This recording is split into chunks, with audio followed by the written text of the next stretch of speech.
Real time digital payment में से 40% भागीदारी भारत की है। हेलो फ्रेंड, जैसा कि आपने सुना कि पूरी दुनिया का रियल टाइम ट्रांजैक्शन का 40% अब इंडिया कर रहा है और इस रियल टाइम ट्रांजैक्शन को फैसिलिटेट करने वाला यूपीआई अब श्रीलंका, यूएई, इजिप्ट, मॉरिशस और फ्रांस के बाद अब पूरे मिडिल ईस्ट का किंग सऊदी अरब में भी एंटर करने जा रहा है। Soon, Gulf countries like Saudi Arabia and Bahrain may also have UPI.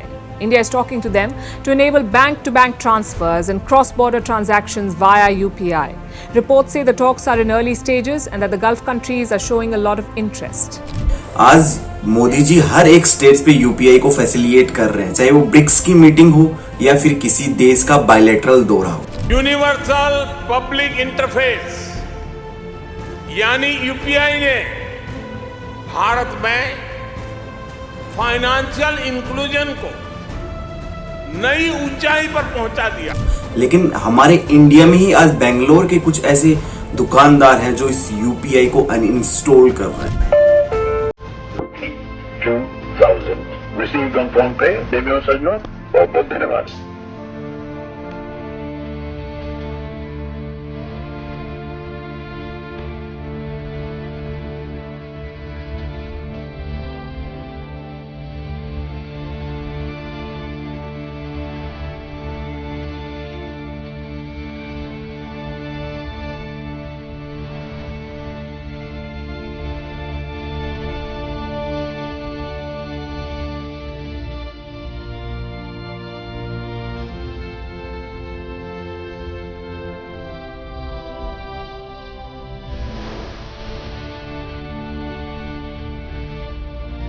इस टाइम तो है ना, दूध की भी एक पैकेट मंगवाओगे ना आप ऑनलाइन है, सारा ऑनलाइन हो रहा है और सर काम बिल्कुल जीरो हो रखा है।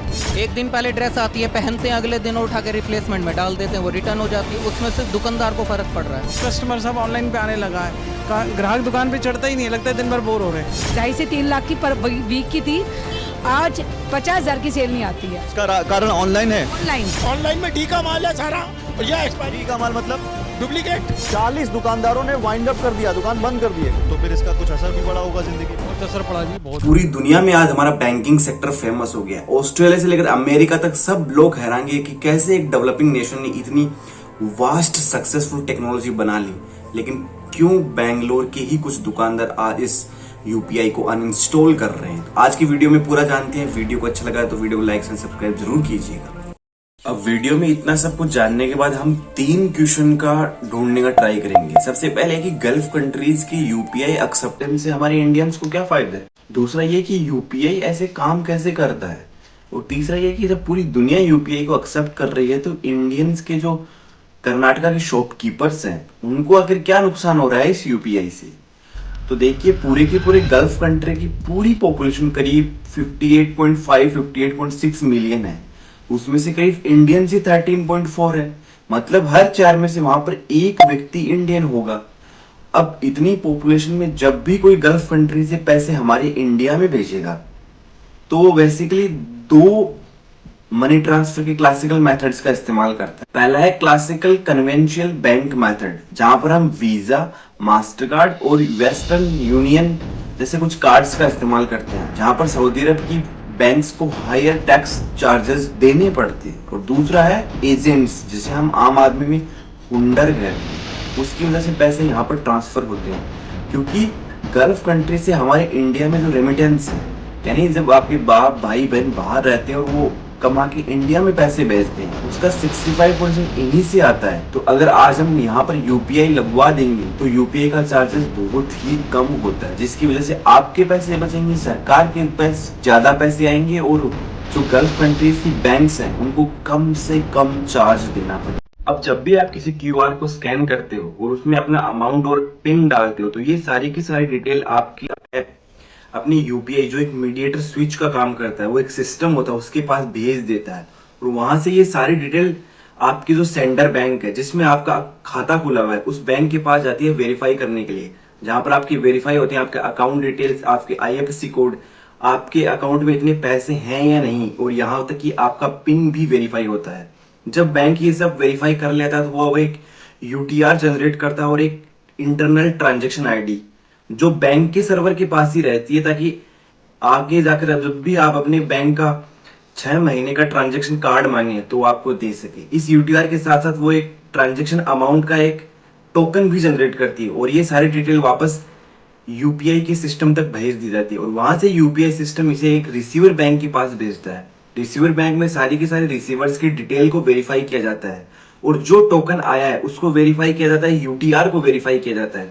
जब ये सारी चीजें हो जाती हैं तो रिसीवर के बैंक में एक प्री क्रेडिट अमाउंट भेज दिया जाता है और ये सारी की सारी डिटेल वापस यूटीआर यूपीआई तक चला जाता है। जब यूपीआई दोनों तरफ के यूटीआर को वेरीफाई कर लेता है तो वो एक सेंडर बैंक को मैसेज करता है कि आप इसके अकाउंट से जो आपने प्री होल्ड लगाया था मानो एक्स अमाउंट का, उसे परमानेंट कर दीजिए।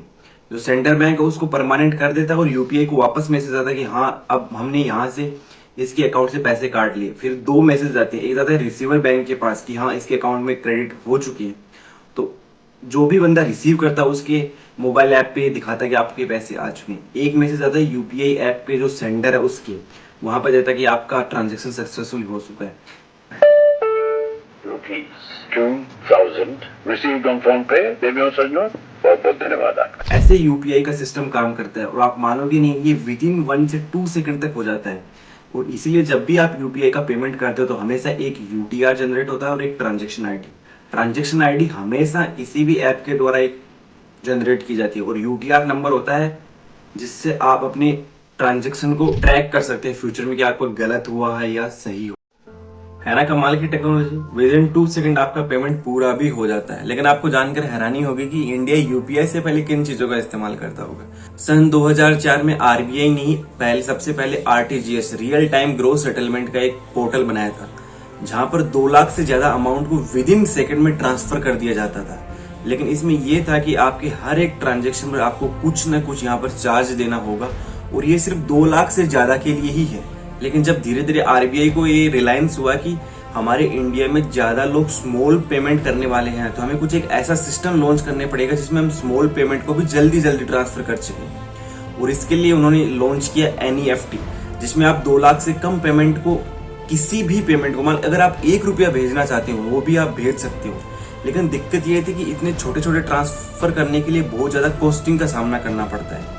इसीलिए जब आप एनईएफटी करते हो तो आपको लगभग 30 मिनट का टाइम लेता है, क्योंकि एनईएफटी में जितने भी 30 मिनट में सारे के सारे मनी ट्रांसफर के जो ऑर्डर होते हैं उनको एक साथ पैकेट में भेजा जाता है और ये एक दिन में करीब 48 बार किया जाता है। सबसे पहले ये बैंकिंग की जो टाइम था उसी में किया जाता था, लेकिन अब जो हमारा सॉफ्टवेयर इतना एडवांस हो चुका है कि अब 24/7 ये सब चलता रहता है। लेकिन दिक्कत ये है कि जब भी आप पेमेंट का ट्रांसफर करते हो तो ये सिर्फ नंबर्स का गेम है। नंबर एक बैंक से इधर उठ के दूसरे बैंक में चले जाते हैं, ये रियल पेमेंट नहीं होता है। रियल पेमेंट आरबीआई एक दिन में करीब 13 बार ही करता है। लेकिन आपके बहुत से लोगों का सवाल होगा कि नंबर ही चेंज हो रहे हैं तो जब हम कैश निकलवाते हैं तो उसका क्या होता है। तो जब भी आप कैश निकलवाने जाते हो तो एक आरबीआई के द्वारा हर एक एरिया में बैंक के पास एक करेंसी चेस्ट बना दिया जाता है। उस करेंसी चेस्ट में बैंक जाती है, अगर पैसा ज्यादा तो वहां जमा करती है और अगर बैंक को चाहिए तो पैसा वहां से बैंक लेके भी आती है। वो करेंसी चेस्ट दिन के आखिर में आरबीआई को रिपोर्ट करता है कि किस बैंक ने कितना पैसा लिया और किस बैंक ने कितना पैसा दिया। क्योंकि हमारे देश में जितने भी ये बैंक है, एचडीएफसी, एक्सिस, आईसीआई, एसबीआई, ये सब कॉम्पिटिटर हैं। ये अपने एक कस्टमर का डाटा दूसरे कस्टमर को कभी भी शेयर नहीं करते। इसी ये सब लोग आरबीआई पे विश्वास करते हैं, क्योंकि आरबीआई को इनको पूरा विश्वास है कि आरबीआई कभी भी हमारा डाटा एक बैंक से दूसरे बैंक में कभी भी शेयर नहीं करेगी। लेकिन जब धीरे धीरे 2010 का टाइम आता है तो आरबीआई के द्वारा जो एनपीसीआई लॉन्च किया गया था उसके द्वारा एक आईएमपीएस सिस्टम लगाया जाता है, इमीडिएट पेमेंट सिस्टम, जिसके तहत आप तुरंत पैसा ट्रांसफर कर सकते हो एक जगह से दूसरी जगह या फिर एक बैंक से दूसरी बैंक में। लेकिन इसमें ट्रांसफर करने के लिए आपको एक एमएमआईडी बनानी पड़ती है। आपके मोबाइल में जो सिम कार्ड है वही सिम कार्ड आपके बैंक से लिंक होनी चाहिए और आप देखते हो ये कि ये टेक्नोलॉजी यूपीआई में भी काम आती है। लेकिन इससे एक दिक्कत थी कि अगर मैं आपको पैसे ट्रांसफर कर रहा हूं तो मैं मेरे फोन में सबसे पहले आपके बैंक अकाउंट डिटेल डालूंगा, फिर आईएफएससी कोड डालूंगा, फिर ईमेल डालूंगा, फिर फोन नंबर डालूंगा, फिर वो एक बैंक के कूलिंग टाइम के अनुसार वेरीफाई होंगे। तो इसमें बहुत ही ज्यादा टाइम लगता था और इसी टाइम को बचाने के लिए एनपीसीआई ने 2016 में यूपीआई लॉन्च किया, यूनिवर्सल पेमेंट इंटरफेस। यूपीआई को 2016 में रघुराम राजन और दिलीप आशे के दिमाग की ही एक सोच मानी जाती है। ये भी NPCI के जो IMPS है उसमें जो सिम कार्ड का इस्तेमाल होता है उसी टेक्नोलॉजी पे ये भी काम करता है। लेकिन इन UPI को सबसे पहले डेबिट कार्ड से जोड़ा गया था। सबसे पहले डेबिट कार्ड होता था, ATM होता था और आपकी मोबाइल सिम होती थी। यही सब आप जब किसी UPI ऐप को ओपन करते हैं तो उसमें मांगा जाता था, क्योंकि UPI ने अपनी टेक्नोलॉजी फोन पे, गूगल पे और ये जो पेटीएम है इन सब को ट्रांसफर कर चुकी थी। लेकिन उन्होंने एक रेस्ट्रिक्शन लगाया था कि आप टोटल यूजर का करीब 30% ही अपने पास रख सकते हैं। तभी आज अगर हम पेमेंट की दुनिया में देखेंगे ना तो फोन पे करीब 48% जो हमारे इंडिया में रियल टाइम ट्रांजैक्शन होते हैं उसका कवर करता है। उसके बाद आता है गूगल पे और फिर आता है पेटीएम जिसके पास करीब 11 से 12 है और भीम UPI के पास करीब 2 से 3% ही ट्रांजैक्शन हो पाता है। लेकिन जब इससे पहले कोई भी बैंक में कोई व्यक्ति ATM से पैसे निकालने जाता था तो उसका रूल होता था कि अगर आप IDFC का आपके पास पेटीएम है, HDFC का आपके पास ATM है तो आप HDFC की ATM से ही पैसा निकालने जाएंगे, क्योंकि आप आपकी डिटेल एक दूसरे बैंक को शेयर नहीं कर सकते क्योंकि वो आपके कॉम्पिटिटर हैं। और इसी प्रॉब्लम का सॉल्यूशन लेके आई थी ये जो वीजा और मास्टर कार्ड जैसी कंपनी है। उन्होंने बोला कि चलो ठीक है, अगर आप एक दूसरे को डिटेल शेयर नहीं करोगे और इंडिया में अगर आप इतने सारे ATM कार्ड लगाओगे तो बहुत सारी कॉस्टिंग बढ़ जाएगी। तो ऐसा करिए कि आप ATM की डिटेल हमें शेयर कीजिए, हम पहले उनको वेरीफाई करेंगे और फिर हम आपका ट्रांजैक्शन दूसरे बैंक में दे देंगे। लेकिन इसके लिए वीजा और मास्टर कार्ड जैसी कंपनियों ने एक ट्रांजैक्शन चार्ज लगाना शुरू किया था बीच में। लेकिन अब UPI ने ये सारी सुविधा भी खत्म कर दी है, जिसकी वजह से वीजा और मास्टर कार्ड जैसी कंपनियों का मार्केट इंडिया में डाउन होता जा रहा है। तभी वीजा और मास्टर कार्ड जैसी कंपनियों ने US में जाकर ये बोला है कि इंडिया ऐसी पॉलिसी ला रहा है जिसकी वजह से हमें नुकसान हो रहा है और वो अपने UPI को प्रमोट कर रहा है। तो देखिए इनकी हिपोक्रेसी, क्योंकि अब अगर हमारा पेमेंट इंटरफेस है तो हम तो इसको प्रमोट करेंगे ही। इसके बाद जब से UPI लॉन्च हो उसके बाद हर साल UPI में थोड़े थोड़े बदलाव किए, उसको और मॉडिफाई किया है ताकि UPI को एक ऐसा पेमेंट इंटरफेस बना दिया जाए जिसे हम न केवल इंडियंस बल्कि फॉरेन कंट्रियों में भी हम UPI को आराम से इस्तेमाल कर सकें, जिसकी वजह से US डॉलर और उसके स्विफ्ट बैंक से अगर हमें भी रशिया की तरह कभी बाहर निकाल दिया जाए तो हमारी इकोनॉमी पर इसका कोई प्रभाव ना पड़े। ये मोदी गवर्नमेंट का बहुत ही सटीक और एक वास्ट टेक्नोलॉजी सक्सेसफुल माना जाता है उनके टाइम पीरियड। अब कर्नाटका के जो शॉपकीपर है वो GST का जो अपोज है उसके पीछे करीबन 7 मेन रीजन माने जाते हैं। सबसे पहले हाई कंप्लायंस बर्डन। देखिए GST आपको भी पता है कि ऑनलाइन भरी जाती है। जो कर्नाटका के जो शॉपकीपर्स हैं वो हर महीने करीब GST भरते हैं, GSTR1, GSTR3B। अब जो बड़ी कंपनीज है उनके पास तो CA अकाउंट और ऑटोमेटिक GST सिस्टम होता है, लेकिन इन कर्नाटका के किसान को हमेशा एक CA और अकाउंटेंट की जरूरत पड़ेगी क्योंकि GST की बहुत ही हैवी पेपर वर्क माना जाता है, जिसकी वजह से इनको एक्स्ट्रा कॉस्ट देनी पड़ती है। सेकंड है मल्टीपल टैक्स स्लैब। आपको भी पता है कि GST का अलग अलग टैक्स स्लैब है, 0, 5, 12, 28। अब जो भी कर्नाटका में जो शॉपकीपर्स है वो मिक्स सामान बेचते हैं। कुछ लोग गुड्स बेचते हैं, कुछ लोग कपड़े की दुकान बेचते हैं, कुछ लोग गुड्स का सामान बेचते हैं, कुछ लोग कपड़े का जो सामान है वो बेचते हैं, कुछ लोग पानी पूरी, भजिया, खाने का सामान, फ्रूट्स ये सब बेचते हैं। जिससे कर्नाटका के जो भी शॉपकीपर है वो कंफ्यूज रहते हैं हर टाइम कि हमारा सामान कौन सी टैक्स स्लैब में जा रहा है, कौन सी टैक्स स्लैब से आ रहा है। जिसकी वजह से अगर उन्होंने एक बार भी मिस्टेक की तो आपको भी पता है कि GST में मिस्टेक करने से उन पर पेनल्टीज लगाई। तीसरा है कि जो ये GST है ना वो छोटे और बड़े जो भी प्लेयर्स है मार्केट में उनके बीच में ह्यूज डिफरेंस पैदा करता जा रहा है, क्योंकि जो भी बड़े Amazon, फ्लिपकार्ट है उनका ऑटोमेटिक GST सिस्टम होता है, जिसकी वजह से वो ऑटोमेटिक GST कट जाते हैं। जैसे अगर आप 100 रुपए का सामान खरीदोगे उस पर 18% GST तो वो ऑटोमेटिक आपके पास 118 करके आएगा। लेकिन जो स्मॉल शॉपकीपर्स है ना वो कभी कभी इस पर ध्यान नहीं देते। इनकी वजह से अगर वो 118 का सामान है ना तो भी ये पता ही नहीं लगा पाते कि GST इसमें लगा है या नहीं लगा। फोर्थ प्रॉब्लम है कैश फ्लो प्रॉब्लम। आपको पता है कि GST हमेशा सेल्स के बाद इमीडिएट लग जाती है। जैसे अगर आप कोई भी सामान खरीदोगे तो उसमें इमीडिएट GST लग जाती है, लेकिन बहुत सी बार कस्टमर्स होते हैं वो एक साथ पेमेंट नहीं करते हैं, वो एक बार उधार रख के चले जाते हैं और बोलेंगे अगली बार आऊंगा, जबकि शॉपकीपर तो GST पहले ही दे चुका है।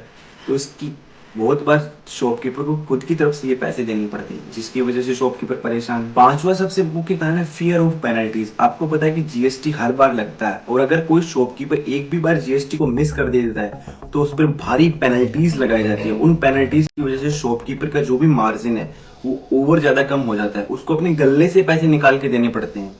और छठा मुख्य कारण है कैश ट्रांजैक्शन। आपको पता है कि जो भी हमारे स्ट्रीट वेंडर्स होते हैं, जो पानीपुरी वाले, पुचके वाले, मिसल पाव वाले, ये सब लोग कैश में करते आए हैं तो इनको कैश की आदत है, लेकिन जब जीएसटी आया तब से हम ऑनलाइन इन पे ट्रांजेक्शन कर रहे हैं, जिसकी वजह से गवर्नमेंट को उनकी हर एक ट्रांजेक्शन पर नजर है, जिसकी वजह से अब इनको एक हैवी टैक्स देना पड़ता है। और ये कुछ लोग टैक्स से बचने के लिए भी ये सब नाटक करते रहते हैं।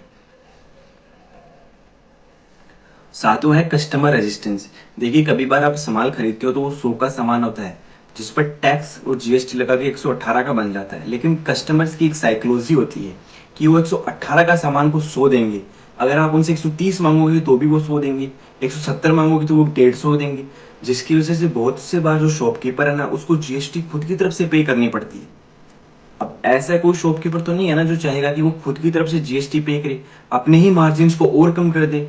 ऐसा करके तो वो धीरे धीरे उसका धंधा बंद हो जाएगा। तो ये कुछ ऐसे रीजन थे जिसकी वजह से कर्नाटका में शॉपकीपर रेजिस्टेंस कर रहे हैं कि हमें जीएसटी नहीं देना है।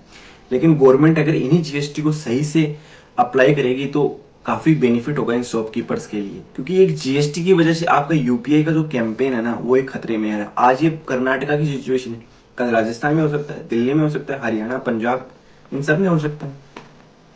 तो ऐसे में आपको जीएसटी को जो रिफॉर्म्स है, जीएसटी को लागू करना है ना उसको अच्छे से करिए। जीएसटी में कटिए, आप जीएसटी में हर बार कटौती करते हैं, लेकिन इसको जो इम्प्लीमेंटेशन है ना उनका तरीका सुधारिए। अगर आपको वीडियो अच्छा लगा और अगर यहाँ तक आप वीडियो देख चुके, वीडियो को लाइक एंड सब्सक्राइब जरूर कर लीजिए। जय हिंद, जय भारत, बाय बाय।